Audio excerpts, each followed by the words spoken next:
न बुद्धिभेदं जनयेत् अज्ञानां कर्मसंगिनां जोषेत सर्वकर्माणि विद्वान् युक्तः समाचरन्। हरे कृष्णा। ये भगवद गीता के तीसरे अध्याय के 26वें श्लोक पर हम आज चर्चा करेंगे। और इस श्लोक में भगवान बता रहे हैं कि न बुद्धि भेदम जनयेत, अर्थात कि जो न बुद्धि भेदम जनयेत अज्ञानाम कर्म संगिनाम।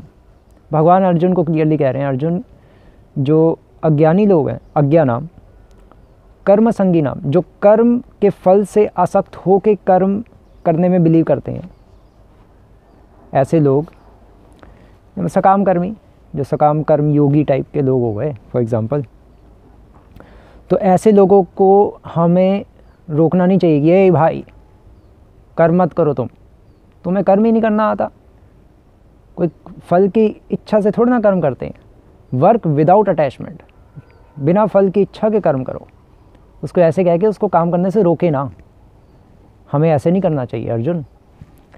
जोशेत सर्व कर्माणि, हमें बल्कि उसको श्रील प्रभुपाद लिख रहे हैं अपितु भक्ति भाव से कर्म करते हुए उसे सभी प्रकार के कार्यों में लगाएं। विद्वान युक्तः समाचरण, इसको कहते हैं विद्वान, जो उसकी सर्विसेज को डोविटेल कर देता है। श्रील प्रभुपाद लिखते हैं ना, डोविटेल वर्ड एक्चुअली श्रील प्रभुपाद अक्सर यूज़ करते हैं अपनी बुक्स में, कि हमें उसको जोड़ना है, तोड़ना नहीं है कि नहीं तुझे नहीं आता तो निकल यहाँ से, नहीं। कहने का अर्थ ये है, यहाँ पर जो थीम चल रही है यहाँ पर इस अध्याय में, तो भगवान अर्जुन को कह रहे हैं कि अर्जुन, जिनमें डिज़ायर्स होती हैं उनको भी अपना स्वधर्म पालन करना चाहिए और किसी को उन्हें रोकना नहीं चाहिए, क्योंकि स्वधर्म पालन करेंगे तो उससे डिज़ायर्स फुलफ़िल होंगी। जैसे उदाहरण के तौर पे जब वो अपने स्वधर्म के अंतर्गत वेदों में वर्णित अनुष्ठानों को करेंगे तो उससे फिर वर्षा होगी, वो दूधो नहाओ पूतो फलेंगे फॉर एग्ज़ाम्पल।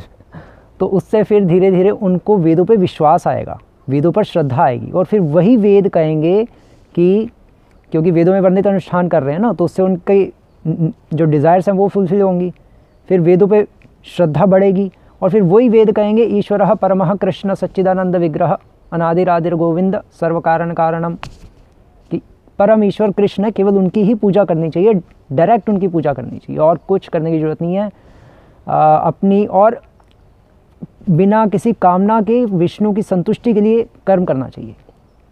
तो फिर उसको वेदों की इस बात पर श्रद्धा आ जाएगी, फिर वो अपनी कामनाएं छोड़ देगा और स्वधर्म पालन करते करते उसका हृदय शुद्ध भी हो जाएगा। क्योंकि स्वधर्म किसने बनाया? स्वधर्म पालन करने का नियम चातुर्वर्ण्या मया सृष्टम गुण कर्म विभाग, जब भगवान ने बनाया ना, तो भगवान की आज्ञा का पालन करेगा तो उससे उसकी डिज़ायर्स भी खत्म हो जाएंगी, और फिर वो व्यक्ति भी वर्क विदाउट अटैचमेंट कर पाएगा, जो स्वधर्म के अंतर्गत अपनी इच्छाओं को पूरी करेगा। क्योंकि इच्छाओं वाले लोग भी तो होंगे, वर्णाश्रम जब होता था पूर्व काल में, वैदिक काल में, तो इच्छा वाले लोग भी होते थे, तो वो फिर अपनी पूरी करते, धीरे धीरे फिर वो भगवान पर श्रद्धा आती, फिर विष्णु के उपासक बन जाते थे। इसलिए वैदिक अनुष्ठानों का वर्णन है वेदों में, जिसको करने से अपनी नीड्स फुलफिल होती हैं। तो ये पॉइंट है। तो भगवान कह रहे हैं अर्जुन, इस तरह के लोग भी धीरे धीरे बिना आसक्ति के कर्म करने में सक्षम हो पाएंगे। इसलिए श्रील प्रभुपाद लिख रहे हैं इसके तात्पर्य में, किंतु सकाम कर्मों तथा वैदिक अनुष्ठानों के द्वारा नियमित इंद्र तृप्ति के माध्यम से मनुष्य धीरे धीरे कृष्ण भावनामृत को प्राप्त होता है, या होता था वैदिक काल में जब वर्णाश्रम होता था।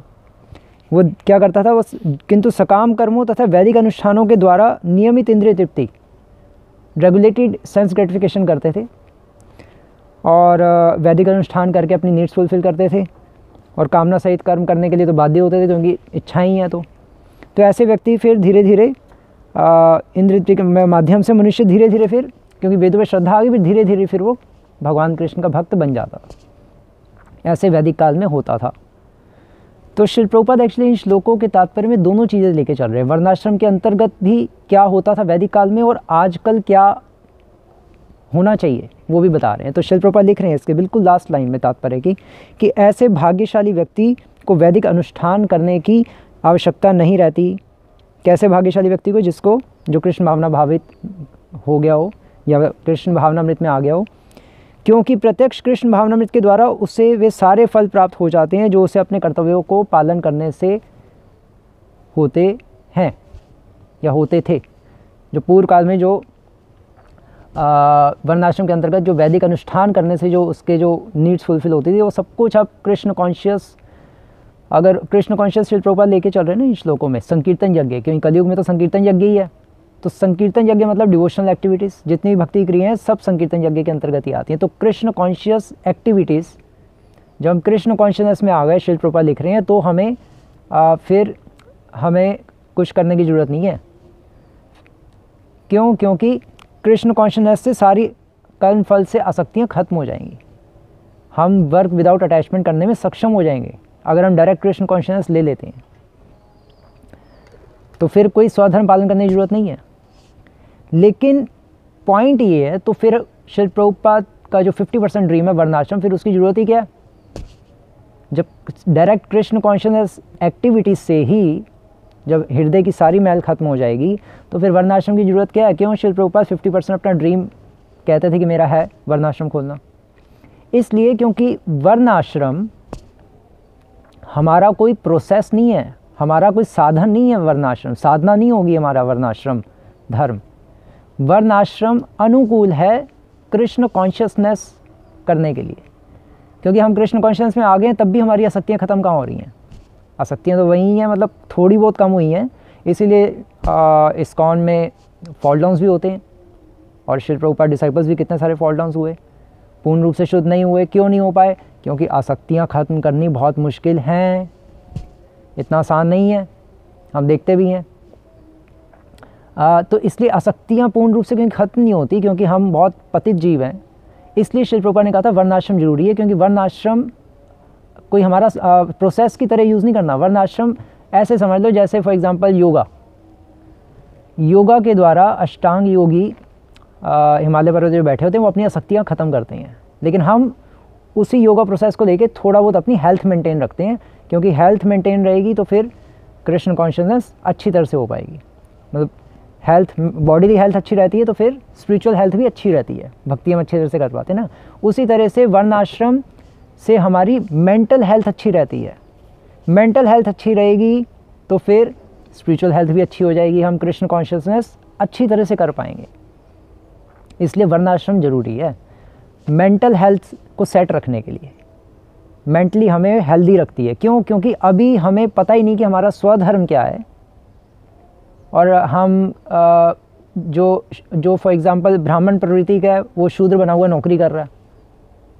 नौकरी करने वाले शूद्र ही होते हैं, शिल प्रभुपाद कहते ही थे।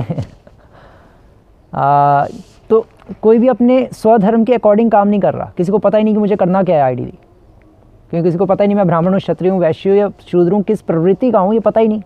तो इसके सब मेंटली डिस्टर्ब ही चल रहे हैं अंदर से, इसलिए खुश नहीं रह पा रहे, संतुष्ट नहीं रह पा रहे, और कृष्ण कॉन्शियसनेस में आके भी उसको अपनी एग्जैक्टली जो उसकी सर्विस है वो उसको पता नहीं लग पा रही, तो वो अंदर से एक प्योर नहीं हो पा रहा 100%। इसलिए ये जो कृष्ण कॉन्शियसनेस में जो वर्णाश्रम है, इसलिए शिल प्रभुपाद ने कहा था कि वर्णाश्रम के अंतर्गत जो डिवोटीज़ हैं वो उसको अनुकूल के तरीके से यूज़ करेंगे वर्णाश्रम को। जिस तरह से योगा है, योगा से हम अपनी हेल्थ सही रखते हैं ना, तो ऐसे वर्णाश्रम से हम अपनी मेंटल हेल्थ सही रखेंगे, बस और कुछ नहीं है। तो इसलिए वर्णाश्रम ज़रूरी है कृष्ण कॉन्शियसनेस के बावजूद भी, क्योंकि अगर ज़रूरी नहीं होता तो शिल प्रभुपाद क्यों कहते हैं कि मेरा 50% ड्रीम बाकी है।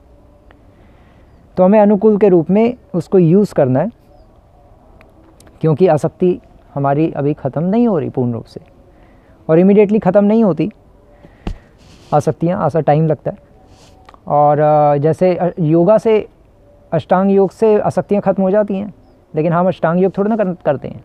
ऐसे वर्णाश्रम से भी आसक्तियाँ ख़त्म हो जाती हैं, लेकिन हम वर्णाश्रम को भी एज अ प्रोसेस नहीं यूज़ करेंगे आसक्तियाँ ख़त्म करने के लिए। प्रोसेस तो हमारा कृष्ण कॉन्शियसनेस ही रहेगा। इसीलिए शिल प्रभुपाद लिख रहे हैं कि कृष्ण कॉन्शियसनेस में जो एक बार आ जाए उसको और किसी प्रोसेस को फॉलो करने की ज़रूरत नहीं है।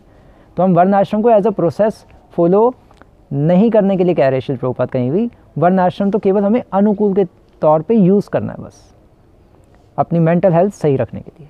इन सिद्धांतों को इसी तरह से समझा जाएगा। हरे कृष्णा। शिल प्रभुपाद की जय।